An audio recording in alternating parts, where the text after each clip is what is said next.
Hello student. अभी तक हम इससे पहले कैलेंडर नया नया चैप्टर कैलेंडर स्टार्ट किए थे। ठीक है, कैलेंडर बताए थे, तो कैलेंडर का उपयोग बताए थे, कैलेंडर का उपयोग क्या होता है, सामान्य वर्ष के बारे में बताए थे, और अधिवर्ष या लीप वर्ष के बारे में बताए थे, और शताब्दी वर्ष के बारे में बताए थे। ठीक है, ये हमारे पिछले लेक्चर में है, आप लोग जाके देखिएगा उसको।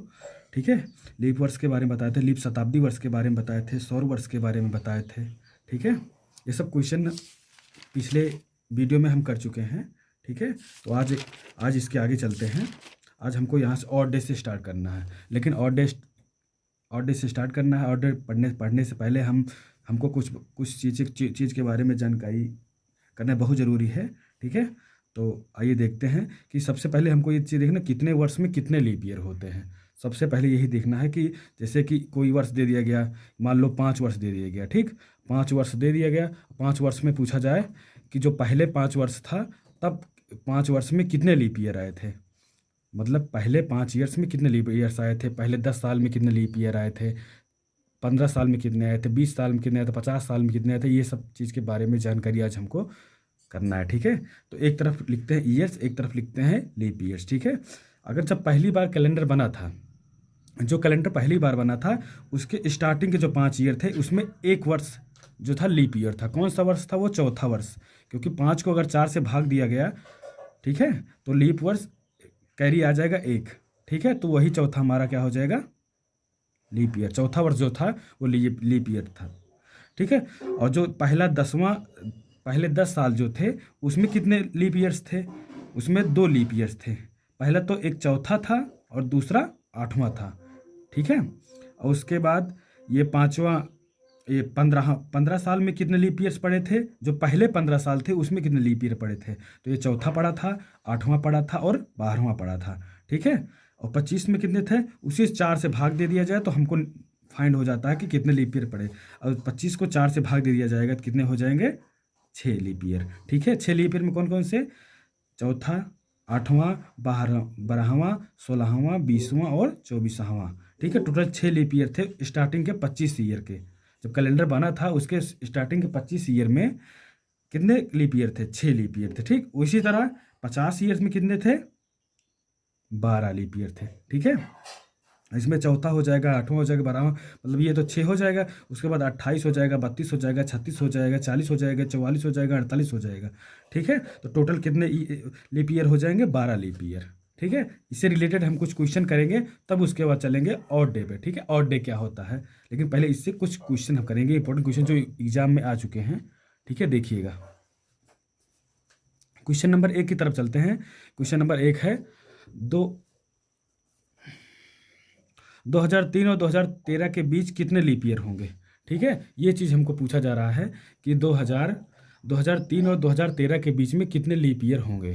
ठीक है, ये पूछा जा रहा है, तो इसका आंसर देखिए। 2003 के बाद पहली बात तो 2003 लीप ईयर है नहीं, 2003 के बाद 2004 आ जाएगा, 2004 आएगा। ठीक है, एक लीप ईयर ये हो गया, और 2004 के बाद लीप ईयर क्या आएगा? 2008 आएगा, क्योंकि 4 साल बाद आता है। ठीक है, तो उसके बाद 2012 आएगा। अब 13 तो आ गया, अगर 2016 ले जाएंगे तो 13 से ज़्यादा हो जाएगा ना। तो कितने लीप ईयर हुए? 3 लीप ईयर हुए। ठीक है, 3 लीप वर्ष हुए। ठीक है, कि 2004, 2008 और 2012, मतलब 2003 और 2013 के बीच में कुल कितने लीप ईयर थे? 2004 था, 2008 था, 2012 था, कुल कितने हो गए? 3 लीप ईयर हो गए। ठीक है, अब इसी तरह दूसरा क्वेश्चन है। दूसरा क्वेश्चन क्या कह रहा है? 2005 और 2015 के बीच कितने लीप वर्ष होंगे। ठीक है, इसमें देखो 10 साल का डिफरेंस था, इसमें भी 10 साल का डिफरेंस था, इसमें भी 10 साल का डिफरेंस है। ठीक है, तो 2005 और 2015 के बीच में कौन कौन से होंगे लीप ईयर?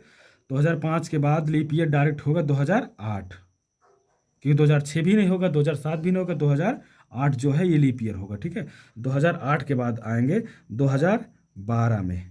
ठीक है, 2012 के बाद 2016 में जाएंगे तो 2015 से ज़्यादा हो जाएगा। तो कुल कितने लीप ईयर यहाँ पे हुए? 2 लीप वर्ष हुए। ठीक है, 2 लीप वर्ष हुए। और उसके बाद तीसरा क्वेश्चन देखो। तीसरा क्वेश्चन क्या कह रहा है?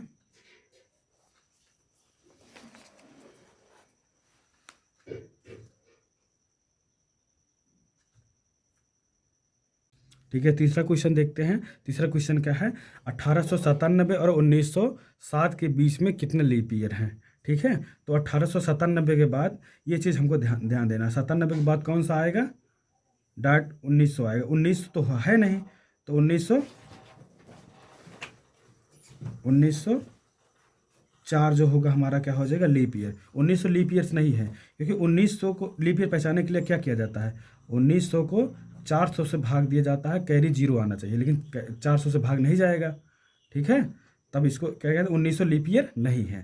ठीक है, तो लीप ईयर कौन सा है, सिर्फ 1904 जो है ये लीप ईयर है। ठीक है, तो कितने लीप, एक लीप वर्ष हो गए। ठीक है, एक लीप वर्ष। ठीक है, अब इस वाले में तीन लीप वर्ष आया था, इस वाले में 2 लीप वर्ष आया था, इस वाले में 1 लीप वर्ष था। अंतर दोनों में उतना ही है, यहाँ भी 10 साल का है, यहाँ भी 10 साल का है, यहाँ भी 10 साल का है। लेकिन हम ये चीज़ नहीं कह सकते कि अगर पहले पूछा जाएगा तब तो हम क्या कहते हैं 4 से भाग दे दे के निकाल सकते हैं। ठीक है, लेकिन अगर इस बीच बीच में दिया गया 10 साल का गैप है, इसके बीच बीच का पूछा जाए कि इसके बीच में कितने लीप ईयर, जैसे 2005 और 2015 के बीच में कितने लीप ईयर हैं, तब हम इसे ज्ञात कर सकते हैं। ठीक है, अब आगे चलते हैं, देखिए आगे क्या कह रहा है। अब ये क्वेश्चन नंबर 5 क्या है, एक शताब्दी में कुल कितने लीप वर्ष होते हैं। एक शताब्दी में कुल कितने लीप वर्ष होते हैं। ठीक है, सबसे पहले ये तो देख लेते हैं एक शताब्दी में कितने वर्ष होते हैं। ठीक है, एक शताब्दी में कितने वर्ष होते हैं, ईयर तो होते हैं एक शताब्दी में 100 वर्ष होते हैं। ठीक है, 100 वर्ष होते हैं क्या कहते हैं, एक शताब्दी में। ठीक है, मतलब सेंचुरी में। ठीक है, और लीप ईयर कितने होते हैं, ये चीज़ हमको ज्ञात करना है, लीप ईयर कितने होंगे। ठीक है, तो ये बात जानते हैं कितने होते हैं, 100 वर्ष होते हैं। ठीक है, 100 वर्ष होते हैं। इसमें लीप ईयर कौन कौन सा, मतलब जब एक शताब्दी पूछा जाए, मतलब स्टार्टिंग के 100 वर्ष, एक सेंचुरी मतलब स्टार्टिंग के 100 साल, स्टार्टिंग के 100 साल में कितने लीप ईयर होंगे, ये चीज़ क्वेश्चन पूछ रहा है। ठीक है, तो स्टार्टिंग में जब पहला कैलेंडर स्टार्ट हुआ था, तो कैलेंडर में कौन सा आया था, सबसे पहले 4 आया था। ठीक है, 4 आया था, 4 के बाद 8 था, 12 था, ठीक है, 16 था, ऐसे डाट डाट डाट डाट 100 वर्ष तक कितने हो जाएंगे, 92, 96 और 100।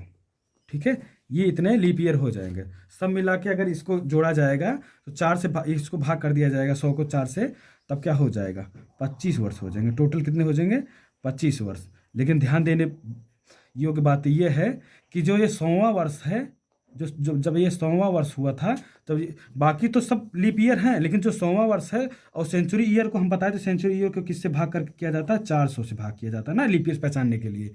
तो 400 से अगर भाग किए तो फिर यहाँ पे पूरा पूरा भाग नहीं जाएगा, तो ये जो 100 वर्ष है ये हमारा लीप ईयर नहीं है, तो एक माइनस कर देते हैं, कितने हो जाएंगे, 24 वर्ष। तो कितने लीप ईयर्स, तो जो फर्स्ट सेंचुरी थी, मतलब जो पहली शताब्दी थी, उसमें कुल कितने लीप ईयर थे, 24 वर्ष, 24 लीप ईयर थे। ठीक है, अब इसी तरह अगर पूछ लिया जाए 1905 और 2005 के बीच में कितने लीप ईयर थे। ठीक है, तब अब इसमें क्या कैसे लगाएंगे, ये चीज़ देखिएगा ध्यान से। तो 1905 के बाद दोनों के बीच में कितने आएंगे, 100 वर्ष हैं। ठीक है, और 100 वर्ष को अगर भाग कर दिया जाए किससे, 4 से भाग कर दिया जाए। ठीक है, 4 से भाग कर दिया गया तो कितना आ जाएगा, 25 लीप वर्ष, 25 लीप वर्ष। अब आप लोग कहेंगे अब इसमें से क्यों एक नहीं घटाया गया, अभी तक इसमें तो 1900 आ रहा था, लेकिन यहाँ पे देखो 2000 आएगा, और 2000 को अगर 400 से भाग दिया गया, 2000 को 400 से भाग दिया गया, देखो पूरा पूरा कट गया।